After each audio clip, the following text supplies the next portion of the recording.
अनुचित भाषा बोलती है तुमने। अरे जिस सभा के मध्य में रघुकुल का एक भी दीपक हो, उस सभा के बीच में अनुचित वाणी नहीं बोलनी चाहिए, अभिमान युक्त भाषाओं का प्रयोग नहीं करना चाहिए। अरे यहाँ तो रघुकुल की मणि राघव जी बैठे हैं और तुमने यहाँ पर ऐसी बात कर दी। महाराज जनक जी तो एकदम से कंपित हो गए। सारी जो सभा थी वो लखन के बाहुबल को देख कर चमक गई। महाराज छोटा सा बालक है लेकिन बोलता कितना है ये। जब छोटे छोटे बच्चे कोई बड़ा काम करने लग जाएं तो महाराज आश्चर्य होता है। इसकी उम्र तो इतनी सी है लेकिन काम देखो कैसा कर रहा है ये। लखन को देखकर सोचने लगे, इतनी सारी सभा बैठी है, ये छोटा सा बालक उठकर कहने लगा। महाराज लखन तो रुक ही नहीं रहे हैं। जग भाई मगन गगन भाई वाणी, जग भाई मगन गगन भाई वाणी, लखन बाहुबल विपुल बखानी, लखन बाहुबल विपुल बखानी। सारे राजा कहने लगे कि ये जो छोटा सुकुमार है ये है तो छोटा लेकिन है बड़ा खोटा, ये इसके साथ साथ सबको मरवाएगा। राम ने धीरे से लखन को कहा, भैया लखन जरा शांति रखो, ससुराल में क्रोध करोगे तो बेटा सम्मान नहीं पाओगे। ससुराल में तो शांति से ही काम लेना चाहिए। महाराज विश्वामित्र जी ने लखन को आदेश दिया कि लक्ष्मण बैठ जाओ बैठ जाओ। और महाराज लखन तो शांत हो गए। अब विश्वामित्र जी कहते हैं कि उठा हूँ राम भजन जाओ यह चापा, उठा हूँ राम जब यह चापा, उठा हूँ राम भजन जाओ यह चापा, उठा हूँ राम भजन जाओ यह चापा। मेटहु तात जनक परितापा, मेटहु तात जनक परितापा, उठा हूँ राम भजन जाओ यह चापा, उठा हूँ राम भजन जाओ यह चापा। मेटहु जनक राय परितापा, मेटहु जनक राय परितापा। धीरे धीरे भगवान राघव जी उठते हैं और जैसे एक मदमस्त हाथी चलता है उसी चाल में भगवान चलते जा रहे हैं। जैसे एक भूखा सिंह किसी मृग को देखकर उसके पास जाता है, ऐसे ही भगवान राघव मस्त चाल में उसे धनुष के पास जा रहे हैं। जैसे ही धनुष के पास पहुंचे तो पहले भगवान शंकर को प्रणाम किया, फिर मन ही मन में अपने गुरुदेव भगवान वशिष्ठ जी को प्रणाम किया। गुरुदेव हमारा कोई सामर्थ्य नहीं है। क्यों? जब भगवान राघव जी विजय प्राप्त करके लंका से वापस लौटे तो उनके साथ बंदर और भालू भी आए थे। तो उनसे राघव जी ने कहा था कि हे भाइयों, हमने यदि उस यज्ञ में उस युद्ध में हमने राक्षसों को मारा है तो वो हमारे गुरुदेव भगवान वशिष्ठ जी के आशीर्वाद से ही मारा है। तो आज परीक्षा देने गए हैं।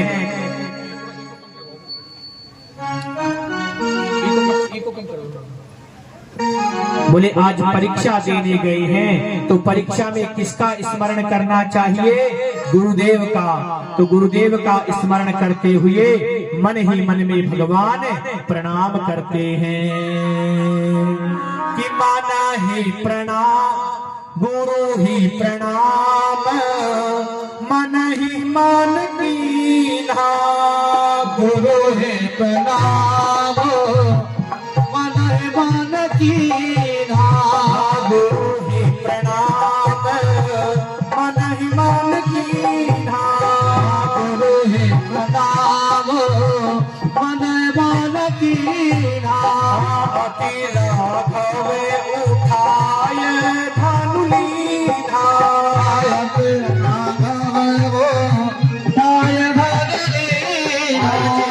जैसे ही भगवान राघव ने अपने गुरुदेव का स्मरण करके अपने बाएं हाथ से ही उस शिव धनुष को उठा लिया।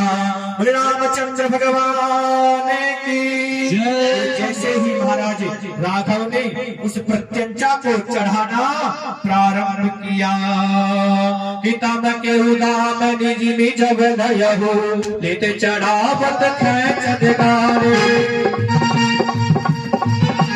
तम के उदाम निज निज बलयहु पुनि नभ धनु मंडल सब भयहु। पुनि सब भय लेते चढ़ावत खेच दिगारे। लेते चढ़ावत खेच तारे। काहन लखा देख सब ठारे। काहन लखा देख सब ठारे। छन राम नाट्य धनु तोड़ा हरे भुवन जिनि घोर कठोरा। धन राम माधवन तोड़ा हरि भुवन दहनाद कठोरा। श्री राम जय राम जय जय राम। श्री राम जय राम जय जय राम। श्री राम जय राम जय जय राम। श्री राम जय राम जय जय राम। श्री राम जय राम जय जय राम। श्री राम जय राम जय जय राम। श्री राम जय राम जय जय राम।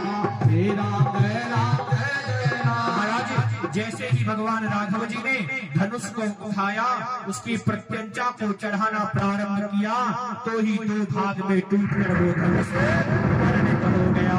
बोले रामचंद्र भगवान की जय जय श्री।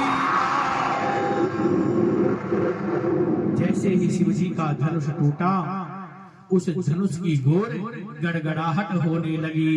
पूरी सभा में जनकपुरवासी जोर जोर से ताली बजाने लगे। और महाराज मैया सीता अपने हाथ में जयमाल ले रखी थी। मैया सीता धीरे धीरे आती है राघव के समीप। राघव जी मैया सीता की तरफ देख रहे हैं और सीता मैया के नयन नीचे हो रहे हैं। और महाराज बहुत देर तक मैया जयमाल लेकर खड़ी ही रही लेकिन डाल नहीं पाई। क्यों? भगवान बहुत बड़े हैं, मैया छोटी हैं, इसलिए डाल नहीं पा रही हैं। तो सारी की सारी सखियां भगवान से कहती हैं अरे झुके जाओ तनिक रघुवीर लली मेरी छोटी है। झुक जाइयो तनिक रघुवीर लली मेरी छोटी है। झुक जाइयो तनिक रघुवीर लली मेरी छोटी है।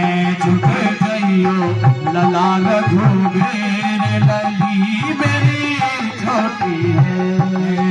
छोटी है छोटी है छोटी है छोटी है छोटी है छोटी है छोटी है छोटी है। जइयो तनिक रघुवीर लली मेरी छोटी है। झुक जाइयो तनिक रघुवीर लली मेरी छोटी है। बहुत देर हो गई, भगवान ने कहा अभी झुक गए तो जिंदगी भर झुकना ही पड़ेगा। यहाँ भगवान थोड़े और सीधे हो गए, हम नहीं झुकेंगे। सारी की सारी सखियां महाराज लक्ष्मण की तरफ इशारा करती हैं, तुम बहुत खोटे हो, ये तो बड़े सीधे हैं। जो सीधा होता है ना उससे तो काम निकलवाया जा सकता है, पर दीदी जो जितना छोटा होता है वो उतना ही खोटा होता है। बड़ा तो मान जाता है पर छोटे को मनाना बड़ा मुश्किल होता है। सखिया कहते हैं यदि तुम अपने भाई को थोड़ा सा झुका दोगे तो तुम्हारा भी काम हम करवा देंगी, इनके साथ साथ तुम्हारा भी ब्याह रचवा देंगी। पर महाराज लखनलाल कहते हैं पक्का करवा दोगे हमारा भी काम? बोले हाँ। तो लखनलाल अपने भैया के चरणों में लेट जाते हैं। राघव जी ने कहा लखन क्या कर रहे हो? बोले भैया आपने काम ही ऐसा किया है जिससे हमारे रघुकुल का नाम हो गया, अब आपके चरणों को छोड़ने का मन नहीं कर रहा है। और जैसे ही भगवान उठाने लगे लखन को नीचे होकर, तो ही जानकी मैया ने वरमाला भगवान के गले में डाल दी।